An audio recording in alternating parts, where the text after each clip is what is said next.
Welcome to Knicks.com. Jonah Ballow here with Lou Amundson. And Lou, I want to talk to you about sort of your journey with this team and kind of what you've gone through so far this year. Interesting case in signing with them, as a lot of the pieces were moving out. Carmelo gets injured, and then you find a spot in the starting role. What do you think about your experience from that point when you signed with this team until where you're at now with them? Well, it's been a great opportunity for me, I think, just to be able to, be starting and be getting consistent minutes with this team and, kind of have, that leadership role. I'm one of the older guys on the team and one of the, veterans of the team. So it's a kind of new experience for me all the way around, but it's been really enjoyable. And I'm just trying to, take advantage of it. But I feel like I've definitely made some strides in my game and my confidence this season. How do you see that, both sides of it? On one hand, the team's not playing well in terms of wins and losses. Now you are making some strides as a team. We see that on the floor, but that also opens up time for you on the floor. So it's almost a double-edged sword because you got to be happy about the time that you're getting to showcase your talent, but then the wins are not necessarily there. Yeah, it's a bit bittersweet, like you said. I mean, it's tough when you're losing like this. But at the same time, I've been on winning teams where I haven't been playing, and that's not very enjoyable either. So, I'm just really, every situation is different, and I'm really just trying to embrace this situation here and try to, lead by example and kind of help some of these young guys develop, and just do whatever I can to, help this team win, whether it's positivity or hard work or whatever the case may be. It is tough when you're losing like this, but I think the main thing is to come in every day with that mindset that we're going to get better, and so trying to do that, bring that every day for the young guys. Now you will be a free agent this offseason. Is there a value attached to this year and what you've learned from the organization and had an opportunity when you then head into the summer and think about future options for you? Well, there's value for me, definitely. I'm not sure.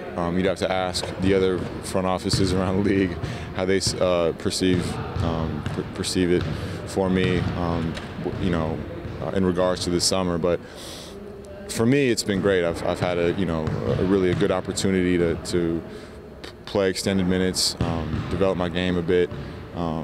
Still do some things that I wanted to this season. So it's been great, just development-wise for myself.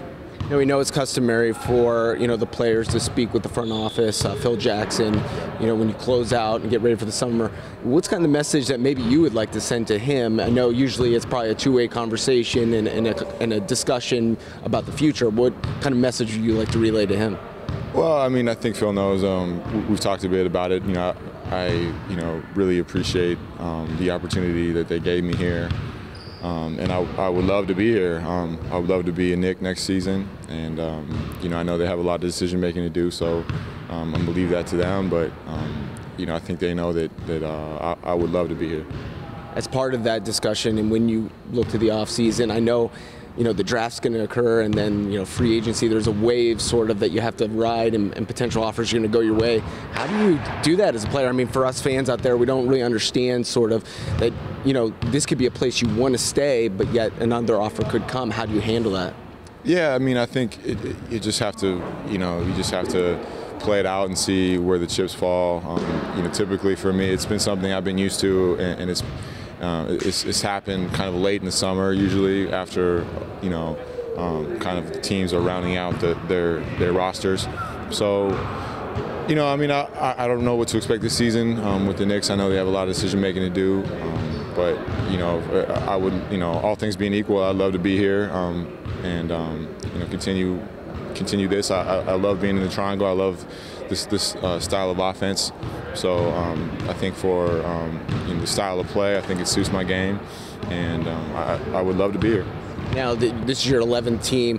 How do you approach, that not knowing where maybe the next destination is or this offseason and, where your home will be? Yeah, I mean, it's, again, like I said, I've dealt with it many times, and it is, it is worrisome at times, and, it's tough at times, but you just have to, you can't worry about it too much because you can't control it. So I've kind of learned to leave those things and let them be, and just kind of let time play out and see where I land, and not try to let it affect me too much. All right, as we enter April, you know, about 8 games left in the season. You said you guys are still out here grinding, still working hard. You got the Nets coming up on the docket. What's it like for you guys now facing these teams? And you've had a rough go of it here. Playoff-bound squads, Western Conference contenders, and now you face another team who's fighting to get in the playoffs. Is that a good thing for you guys to face some competition like that with another team that has something on the line? Yeah, absolutely, because you see you get their best, you know, so there's no nights off for us, and we're going to be tested, and that's, I think, you know, adversity really, you know, brings about progress for us. So we want to, you know, anytime we play a team like this who's fighting for a spot, we know we're going to get a tough game, and it forces us to really be crisp with our movements and our plays, and you know, play the right way, bring the right amount of energy and effort needed to compete in the game. So it's going to be tough, but we're looking forward to it. All right, we always appreciate your candor and fun. You're a class act, and always appreciate the time. Thank you so much. Appreciate it. There he is, Lou Amundson, right here on Knicks.com.